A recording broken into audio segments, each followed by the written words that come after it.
आमदार गोपीचंद पडळकर यांच्या प्रतिमेला दुग्ध अभिषेक।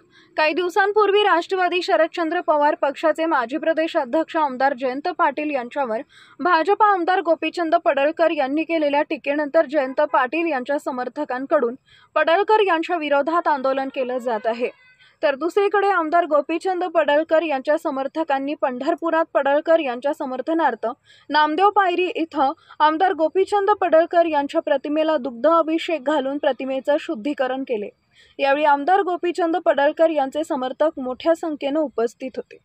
या प्रसंगी बोलताना आमदार गोपीचंद पडळकर यांचे खंदे समर्थक म्हणून ओळखले जाणारे माऊली हळणवर यांनी भ्रष्टाचारी आणि नापाक लोकांचे हात आमदार गोपीचंद पडळकर यांच्या प्रतिमेला लागल्याने पवित्र अशा पंढरपूर नगरीत नामदेव पायरी समोर त्यांच्या प्रतिमेला दुग्धाभिषेक घालून शुद्धीकरण करण्यात आले असल्याचे सांगत आमदार गोपीचंद पडळकर यांच्या विरोधाचा चांगला समाचार घेतला।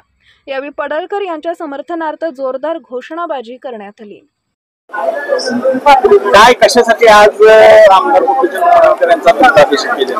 काल आमच्या सर्वांचे बहुजनांचे पांडुरंग ज्यांना आम्ही मानतो, जे आमच्या बहुजनांचे विठ्ठल आहेत, असे आमदार गोपीचंद पडळकर साहेबांच्या प्रतिमेला सांगली आणि भागामध्ये त्यांच्या ज्यांनी बँका खाल्ल्या, सूतगिरणी खाल्ल्या, साखर कारखाने शेतकऱ्यांचे लुटले, शिक्षण संस्था लुटल्या, असले भ्रष्टाचारी नापाक हात लागलेले होते।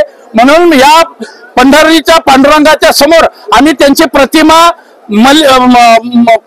आम्ही त्यांची शुद्ध केलेली आहे।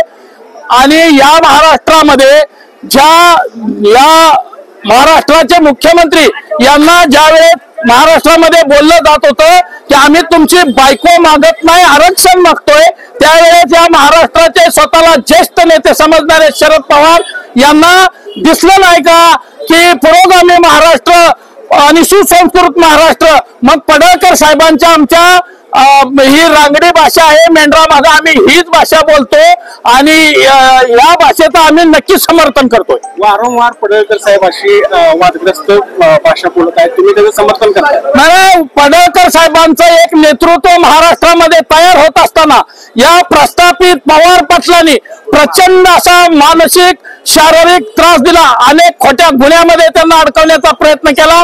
कालही तसाच प्रकार जयंत पाटील स्वतः करत होते, बाजूला राहून त्यांच्यावरती सुपाऱ्या देऊन अनेक वेळा हल्ले झाले, त्यांना केसमध्ये गुंतवण्याचा प्रयत्न केला। म्हणून त्यांच्यातून हे उद्विग्न होऊन हे वाक्य आलेलं आहे, परंतु हे वाक्य मेंढरा मागे आम्ही नेहमीच बोलत असतो। त्याचं समर्थन करतात? हा, नक्कीच, कारण ज्या पवार पक्षाने आतापर्यंत अनेकांचे खून केले, अनेकांना सुपाऱ्या देऊन संपवलं गेलं, आणि एखादा जर आमचा मेंढराच्या मागे फिरणारा सर्वसामान्य कार्यकर्ता नेता होत असेल, आमदार होत असेल, तर ह्यांना बघवत नाही, त्याला संपवण्याचा घाट हे मंडळी घालत असतात। मग यांची त्यावेळेस सुसंस्कृती आणि पुरोगामी महाराष्ट्र कुठं जातं?